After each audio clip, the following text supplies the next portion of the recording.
right, ready for Next in Leadership. We are going to be changing our format. May look a little different around here. While we're doing that based on your feedback, we want to make this more engaging. And we're going to have releases every Tuesday at 10 a.m. with a video and a live chat available. And so we're going to have a new set. Look around. It's going to be all different. And then we are going to change the podcast moving forward so that we can really help change your life going forward. We believe that you are the next in leadership, and we're excited to continue to get your feedback, continue to adjust our strategy, and continue to help develop your skills so that as you fill these next leadership roles, that you are ready to go. Hot take: are you born as a leader or developed? You know, all of us are born at some point, and then we have to develop. All of our skills are developed, including leadership. But I think some things hold us back: insecurity, inexperience, really a willingness to try.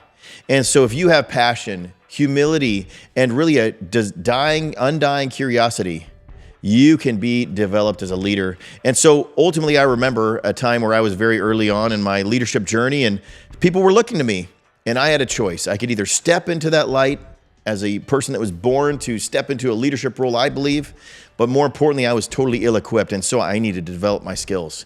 And so at Next in Leadership, that's our goal. We know that others are looking to you as a leader, whether you believe that or not. And we're going to hear that in our next interview with Brent.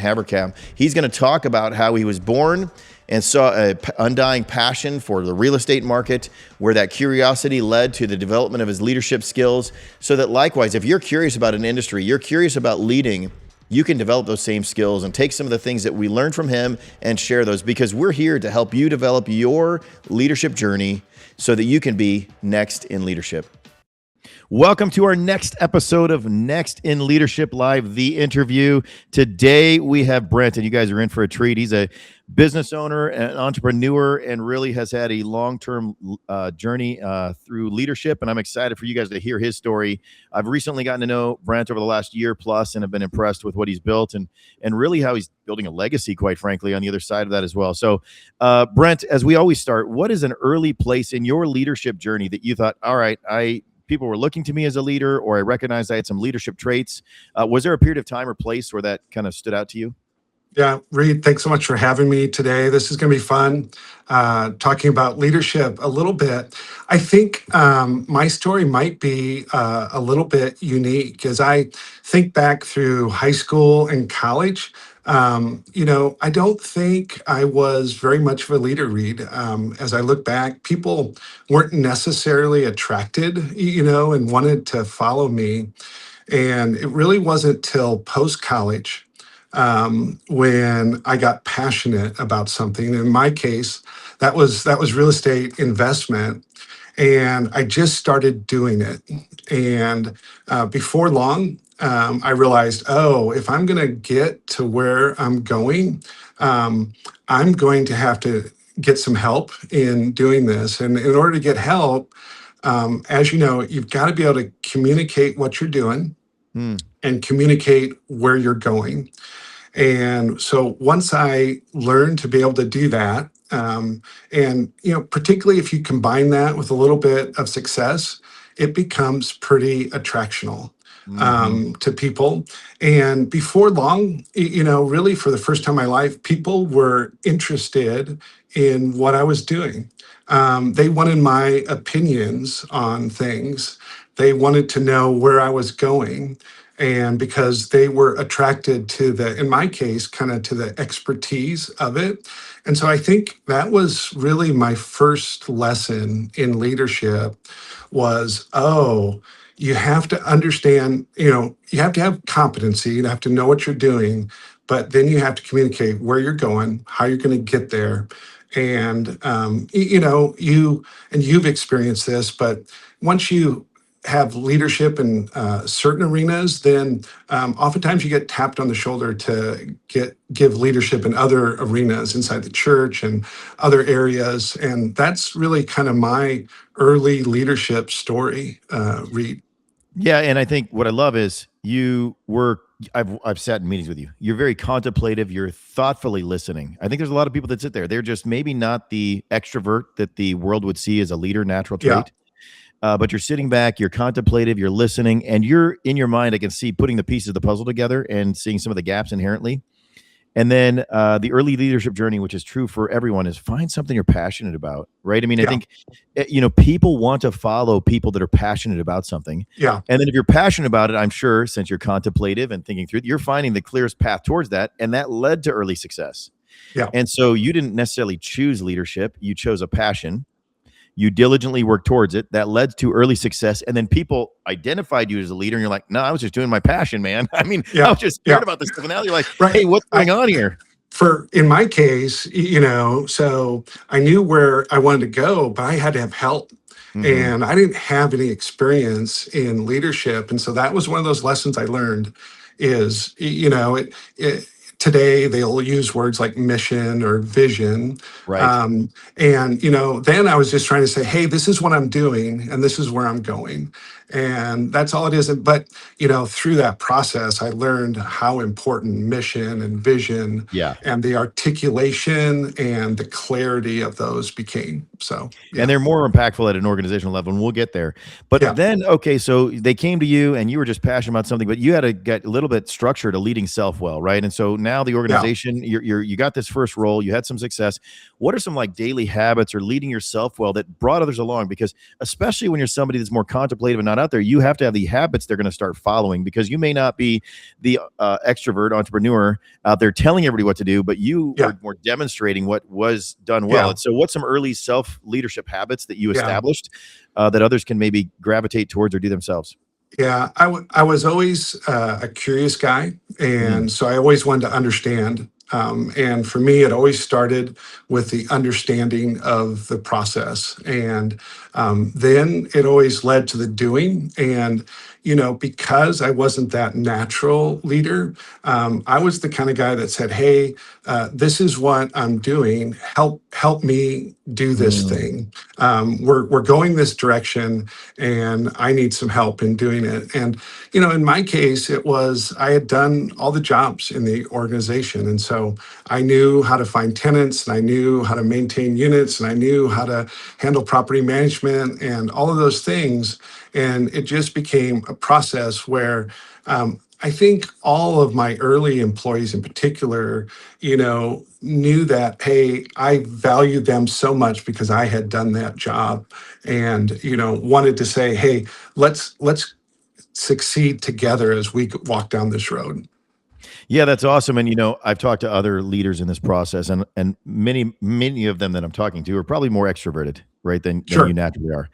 But they also probably have more pride, and so Mm, they're talking about how they have to learn humility. I think you started from a position of humility, and that yeah, gave you the ability to ask for help, right? Because their struggle was, I wanted to be the top guy, et cetera. So I was maybe more concerned with asking for help because yeah, I wasn't able to do it. Conversely, a leadership strength of yours was your humility. You had understanding and you had humility saying, I can't do this. Most are saying, trust me, I got this, right? yeah. The And others are and saying, I can't do this. And that's your early leadership yeah, journey. and it has two sides. I've been married for 37 years now, Reed, and we just celebrated our anniversary, and so my wife and I kind of took a little walk back and Mm. reminisced a little bit. And those early years, I said, what I loved about you is that you were so confident. My wife, she was confident in me, Oh, and she wow. said, she said, "Hey, you can do this thing." And she was one of those early people that Mm. believed in me and believed that I could do it. And then she said, but that's got another side to it. Once you become confident, well, that becomes your downfall at times, Mm. because you can't forget that humility. Right.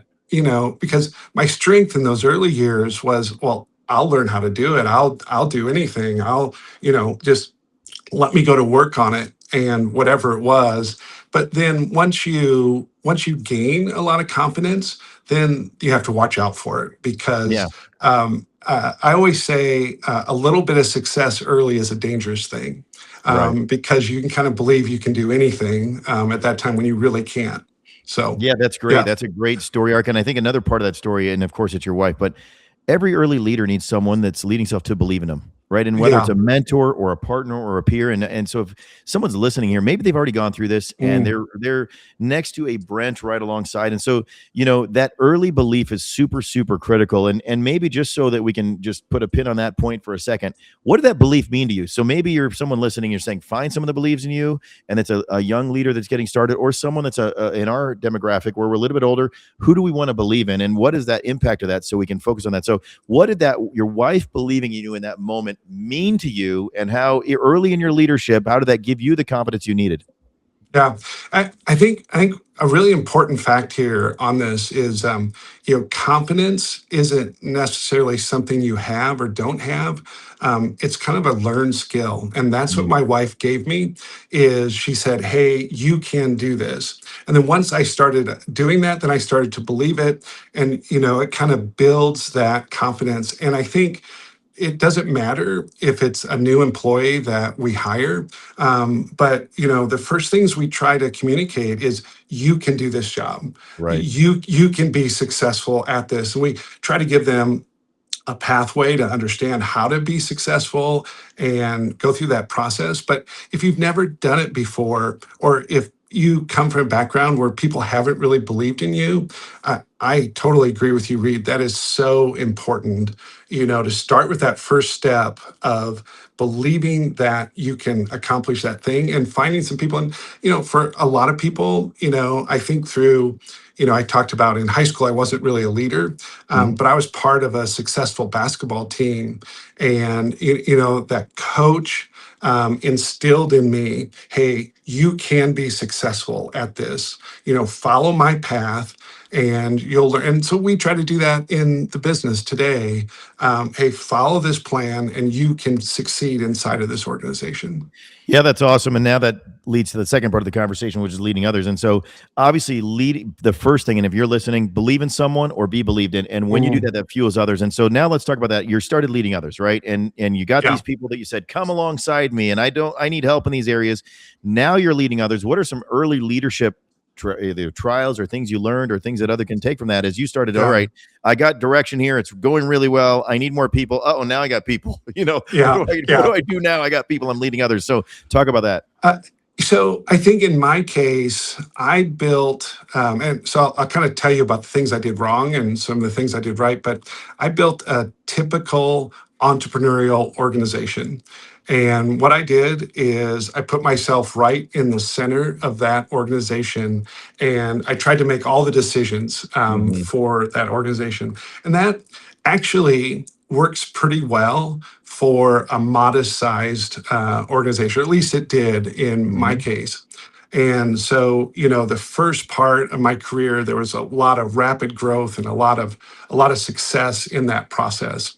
Well, as you know, as you scale an organization and as you move, from a dozen to 2 dozen to 3 dozen employees, well, that becomes really challenging for a leader because I wasn't really learning leadership skills. I was just making decisions Right. for that organizations. And so I started to understand that, oh, if I'm going to build an organization that's going to be successful, that's going to, grow, that's going to scale, that okay, I actually have to empower other people to be Right. leaders. And that was not an easy lesson for me. I thought I was a really good decision maker. So I liked making decisions, but I learned over time how valuable it was to empower other people to become leaders and to make decisions on their own. And that was the start for me to building a lasting organization that could grow and to scale. Yeah, and I can absolutely see how you were a good decision maker, because that's what got you the first people to follow you, right? I Yeah, mean, that's the thing. What worked itself, you were making great decisions. Like, I want to help alongside of that. So you're like, make more decisions and have the other people do the labor work, right? Instead of right. you remodeling the apartment or cleaning it up, like, perfect, I'll make the decision. move this wall, paint this wall, clean that piece. Now, I didn't have to do that Mhm. work, but I made the same decision, right? Yep. And that works to a certain scale until you can't walk every apartment, right? And Yep. so, and then pretty soon you can't point out every yard that needs to be mowed. You can't, point all the details that need to be done. And so, again, I think that's the pivot that all leaders need to make. What got us to that point, the great decision making ability, won't take us to the next one. Right. And And if you're it's leading others and making the decision for them, and I'll let you jump right in here, is then you're actually stifling their growth and development, right? Because they didn't determine how to make the decision and fail in that. So speak to that a little bit, where because you let them make the decision, that's where the growth happened. Not yeah. And whereas in fact, when you were making the decision for them, they actually were stuck because they never knew the criteria to make a decision. So anything that you learned in that process, I think a lot of leaders are stuck there. I want to give the decision because I don't want to give up the decision because my risk as the entrepreneur is financial, but the Mhm. greater risk is organizational. I can't take that step because they don't develop. So do you have any thoughts or comments on that? We're back next in leadership, and we want to be accessible to you. We know you're on every social media platform. So Instagram _next in leadership, Facebook next in leadership, and then of course, LinkedIn next in leadership. And if you're one of those old school people that love to go to the web, www.nextinleadership.com. And we have a platform for you with a quiz because we want to see where you're at in your leadership journey. We want to understand how we can best engage you, how we can best prepare you for the next leadership role that you're stepping into. So find us on your socials, go take the quiz, and we will help you as you step into your next role in leadership. Yeah. I think it's really interesting as the size of your organization grows, how different skills are needed in order to lead that organization. And for me, as we talked about, it started with just decision making, and you become pretty proficient at that. And then probably the next step is, how do I grow other leaders in my Mhm. organization? And that's a completely different skill, and you have to learn how to let go. In that process, you have to learn how to empower. You have to learn how to motivate, because you have to really learn how to step back in Mhm. that process, and push others forward. And so we went through that process for a little bit, and then as the organization grew beyond that, then it became a little bit of a different decision for me, because I turned 60 this year, Reed, and I'm thinking about, okay, how do you get an organization to survive beyond yourself? Right. And so now I'm trying to learn those skills, in terms of, okay, so I built a successful organization that's going to last, but I've heard it said, first you can do a self-managed company, Yep. so how do you build an organization that is managed beyond yourself? Right. But then how do you build a self-growing organization that's beyond yourself? And so perhaps I'm in that stage where I'm trying to say, how do I take a step back and let this organization succeed outside of myself? Yeah. Yeah, and that's what gets you a transferable asset that's an organization. And going back to what you were saying before is, I think you still had the same personality, Mm, contemplative, evaluative, and you're making decisions. You're just using that skill in a different way. Instead of making the decision, you're contemplating, how can I best develop the person that needs to make the decision? And how do I mhm. give them and train them on the pieces to make the decision? And so I think, one time when you make those transitional phases, people don't abandon their personality, Right. right? They recraft how they're leveraging their greatest skills, right? And so, and then now you're applying that to your current state, is saying, okay, I've made the decision that at some point, I'm 60 now, at some point I'm not going to be here. So my decision is, how do I get systems in place? Yeah. And so now you got to break it down, right? Going back to what you love to do, break down all the process. You can do them all. You get these systems and you see what's there. Then you use that contemplative nature. How do I develop this person? And then how do I build an organization that can really supersede myself at some point? Because now we have a valuable organizational asset to Yeah. hand off to someone else to lead. And so, what are the things you're contemplating at this stage, obviously, as you're in that stage? And what are the challenges you're facing as you're considering that, right? I'm leading an organization, it's highly successful. I do need to step back, but that's another trap too. We can't pull too far back. They Right. still need the pepper of that visionary, but we Yeah. can't have them their hands in every pot as well. So Yeah. what are you learning in that Uh, process? I think what's true of every organization, is where I started, is the vision and the mission of the organization clear? Hmm. And does everybody understand where we're going as an organization? That's really my predominant job now, Right. is to say, hey, because if everyone is pulling on the rope at the same time in the same direction, Yeah. that's going to take us to where we want to go. So with a little bit of age, you can see around the corner just a little bit better, perhaps. And so I want to say, hey, this is where we're going, as a company. This is our vision, and this is how we're going to get there, and make sure that everybody's aligned with that. And once that's done, then are all the pieces in place to achieve that vision and the mission? And knowing that, likely in a decade or so, I won't be a part of this organization, but it's something that I founded and built and is really important to me. And so, okay, how is it going to transcend my leadership?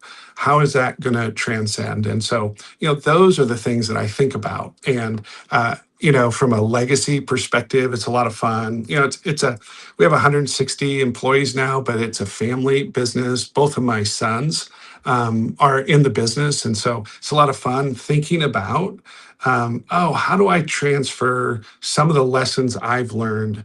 And so I meet with them regularly. We don't necessarily talk about specific business things so much as we talk about, oh, what do you think about this? Or how would Hmm. you approach that? And I'm just trying to help them in how will they become the best leader, that they could be. And then with the other senior leaders in my organization, the same sort of thing, is how do they take the next step in what they want to do as we push this business forward? So, but it's so interesting to me, Reed, to think about the different skills you have to learn on a startup is so different than the place that I am today. Yeah. Absolutely. And I think not a lot of leaders can lead through every stage of that organization, Mm, right? Because they love the energy, the chaos, the beginning yeah. part, the yeah, I'll figure it out thing right now. And I Yeah. better figure it out in the next 15 minutes because my life depends upon it. Now you're talking 10 years down the road. That's a whole different person. You're probably Yeah. figuring out 15-minute problems at the beginning, and now you're Hmm. figuring out 15-year problems. Hmm. And at the Yeah. same time, is what I see as I go through that is that's the same humility. I mean, a lot of people when they're leaving an organization, especially, I mean, I know it's named after your last name, that's your identity, right? You've been known Right. for this for 40 years or whatever year, how many ever years you've been running this organization.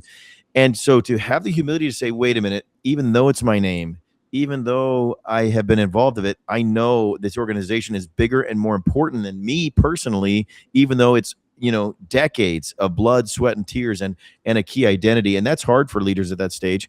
But ultimately, I think to kind of stamp a little a piece of puzzle on that is, we then the organization will serve way more people at some point. I heard this in a faith-based context, but I said at some point someone else will be leading that, Sure. and it's either going to be handed off well or poorly, right? Yeah. Because poorly is we're unexpectedly pass away and then it's not there. Handed off well is we pass that ultimately that mantle off when we train them going forward, and that's great that you're investing in your sons, etc. And now, as you're doing this, and I mean, I haven't had somebody that I've talked to that's at this stage in their vantage point, but how do you know when to pass that baton? And think of it like, am I passing it too early, passing it too late? And what is the appropriate pace of doing that? Because I think some people think that happened overnight. And Yeah. the best process is continue to invest in that leadership growth, kind of like this Yeah. next leadership interview, where you're teaching them how to lead self because they probably didn't see that. They were too young, right? When you Yeah. were just getting started, they're too young, Yeah. and then they might have seen you lead others, but now they see you lead the organization. So they still, if it is your sons, have to go through that journey. So how do you invest that in them so that they're ready to take on the organization when you're ready to move on? Yeah. I think I'm still learning. And I think it depends a lot on the strength of your organization and the strength of the individuals, that are there. And so I think it'll be gradual until it's sudden. Is might be the best way to say that. Love And it. so I'm continually trying to ask the question, what is it that I shouldn't be doing? Or what is it that I should hand off? Or what is it that should be pushed down to others? And, we're still growing as an organization. And so I tend to do uh, more of less things. And so, I'm down to just, a handful of things that I do in the company. And, someday that may be sudden when I say, oh, it's ready. It's time. But until then, it's kind of been a real gradual process as Yeah. we go through it. Yeah. And I can say as an entrepreneur, intuition is super high for all of us. And I think that's where it's Mm, going to be sudden because you're going to sense and see that because you've yeah. invested in tuition over that process going forward, just like I have over time. Because And so, it's a, but yeah, it becomes a different question. You don't want to stymie somebody else's right. ability to lead. And when they're ready, they need the leadership. They need the responsibility. And, that's what's mine to give. I say, oh, I see you're ready. Here it is. And if you give it too early, it's a problem. But as you know, if you give it too late, it's a problem too. Yep. And so, what's the right time? Give that responsibility and see an organization thrive. Yeah.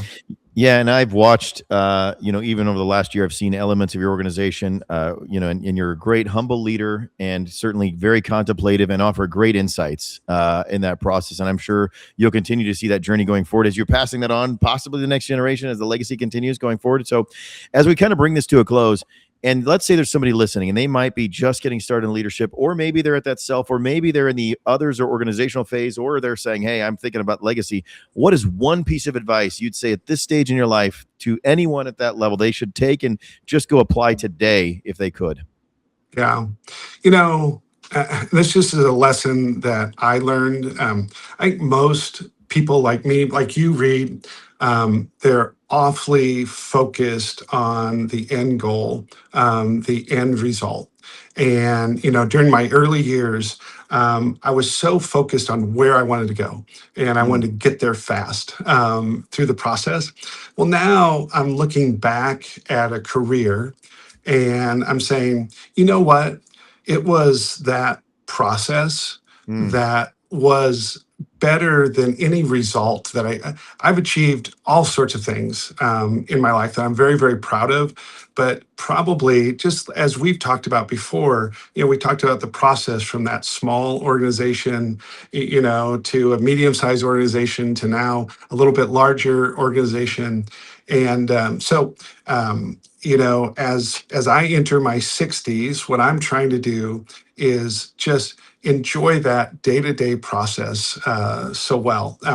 My wife and I, on our anniversary, we have this little saying that we do, and it's we ate, we drank, we went to bed, and it was a miracle. And the idea is just to celebrate those normal, everyday sequences of life. It's a podcast with you. It's a conversation with your wife. It's a encouragement of an employee as you move along, and try to be less focused on that outcome. That where you want to go, and yeah, enjoy the day that you're in and what you're learning on that day. Yeah, love it. So if you're listening, celebrate your daily habits.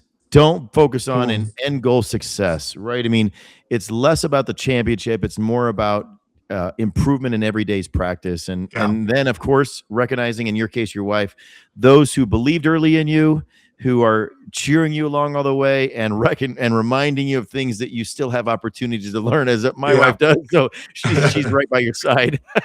So, Brent, thank you so much for being on the Next in Leadership podcast today.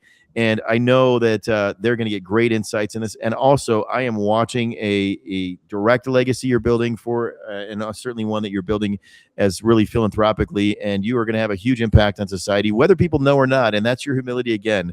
You know that they don't necessarily know it's you, but I think that's the environment that you are best serving in as well. Is you are there as an enabling and empowering others to serve. And so I'm excited to get to continue to get to know you and serve alongside you in that regard, but also watch your organization grow as a legacy going forward. So thank you so very much for attending. And those who are listening, if you like this, go listen to some of the other interviews. And most importantly, go live and celebrate daily habits like Brent is telling you.